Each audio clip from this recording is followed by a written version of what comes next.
Will we ever have a space movie where everything in space and on the ship goes right? Will that ever happen?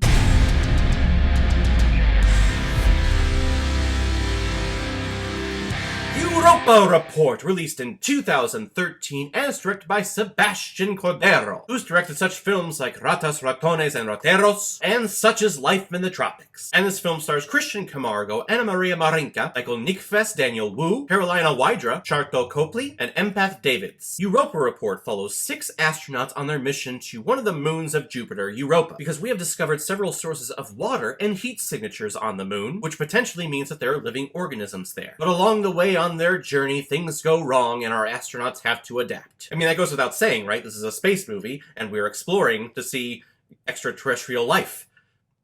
Of course, things are going to go wrong, whether with the spaceship itself or with the alien creatures, if we do find them. This one's a nice little juggle of both. Now, I special ordered this movie because I remember listening to a podcast from the Top 10 show hosted by John Roca and Matt Nost, and I believe this one was Space Disasters, Top 10 Space Disaster Movies. And this one was on Matt Nost's list. I had never heard of it before, John Roca hadn't heard of it before, and his description of it sounded very interesting. And I had forgotten that he said that this was completely found footage, which at this time in cinema was really being done to death. Almost every single film coming out around this time was found footage. It was just everyone was doing it. I actually don't mind the found footage aspect. I think it's a fun little storytelling device. It gives the story and our characters and the environment a little bit more tangibility, so I believe it a little bit more. Now, you go watch some of those movies with the found footage aspect, and there's a lot of shaky cam going on, and that can get pretty nauseating. This one, though, no shaky cam at all, because the cameras used for the found footage aspect are stationed all throughout the spaceship. And then when we look on the cameras of the astronaut space suits when they go outside the ship,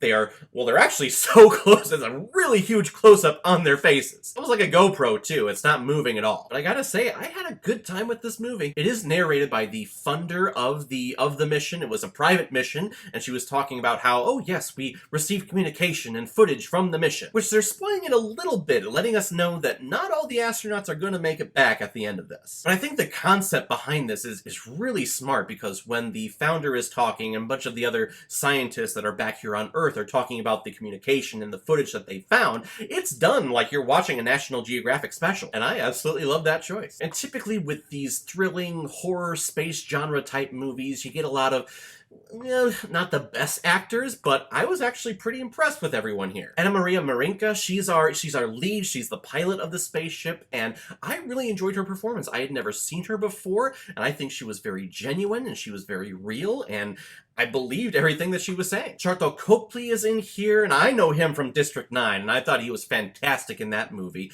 He is here too. He's not in a lot of it.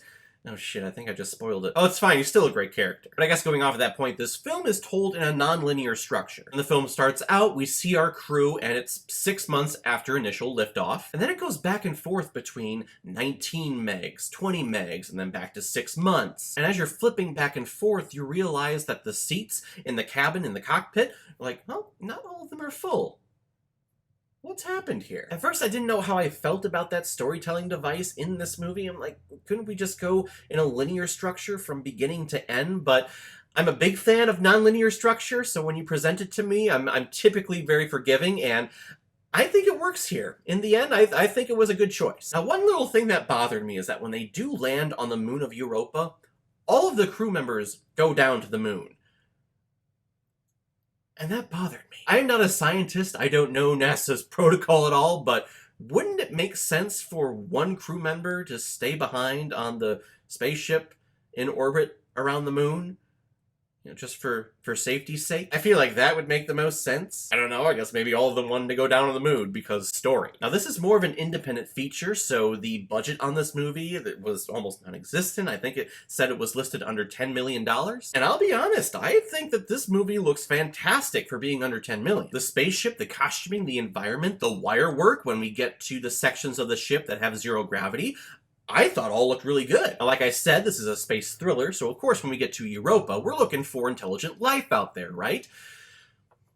Well, what happens when you find it? Bad things start happening. And people start getting picked off one by one by one by one. But I think what they do here is very smart. So the intelligent life, what's going to happen if they show it head on for the entire picture? All of us in the audience are going to say, oh, that looks like shit, or oh, that looks campy, it looks funny, looks hilarious, I'm going to laugh at this. But that's not what the director wants. He wants you to be scared. He wants you to have thrills with this movie as to what's happening outside. And how do you do that? You don't tell us or show us anything. So when our astronauts go outside, we have the little GoPro camera that's right there on their face, an extreme zoom up.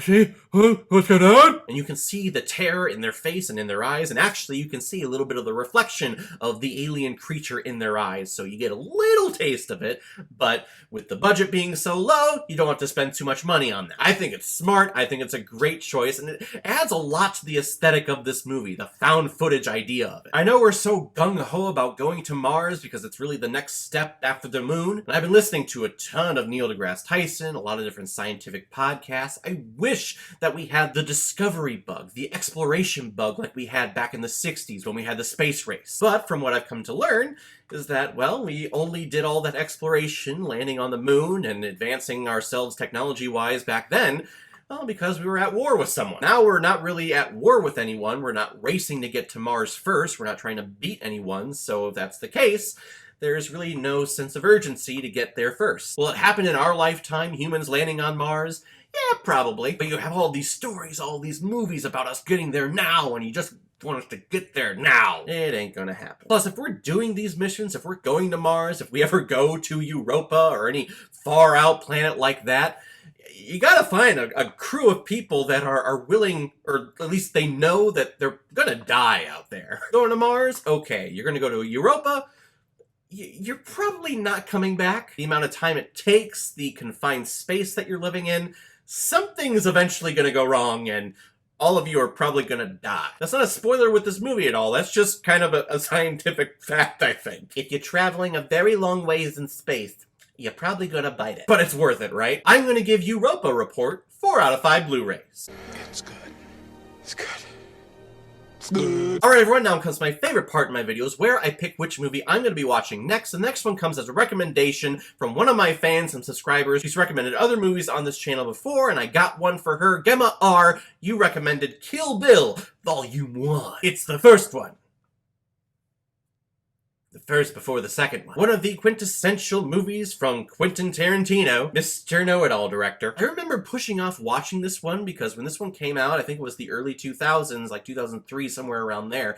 I remember this was the time where I hadn't watched a lot of gory films, gory horror films, or anything like that, and I was a very sheltered kid, so if any blood or anything like that happened on screen, I would always cover my eyes, or I didn't want to watch the movie at all. And I had heard that there was a ton of blood in this movie, so I pushed it off for several years until eventually I finally saw it, like a couple years, like 2006 or somewhere in there. But I haven't seen this movie in a long time, so I'm excited to check it out again. Thank you very much, Gemma R., for the recommendation. If any of you have recommendations of films that you want me to review out there, then leave your comment below this video, or go to my Facebook page, my Instagram, or my Twitter. Leave your recommendation there, and if I have access to it, I will watch, review it, and give you a shout out on the channel. So guys, have you seen Europa Report? What did you think about it? Or if you've never seen it before and you stumbled across it because of this video, please comment below, let me know what you thought about it. And if you like what you saw here, if you like my take on movies, then hit that subscribe button. It helps me out a lot with growing this thing. And if you have friends, if you have family members that love hearing people talk about movies, bash on movies, love on movies, then send them over my way and have them hit that subscribe button. Plus, if we hit 1,000 subscribers, I will record myself watching and review Arachnophobia, which is a movie that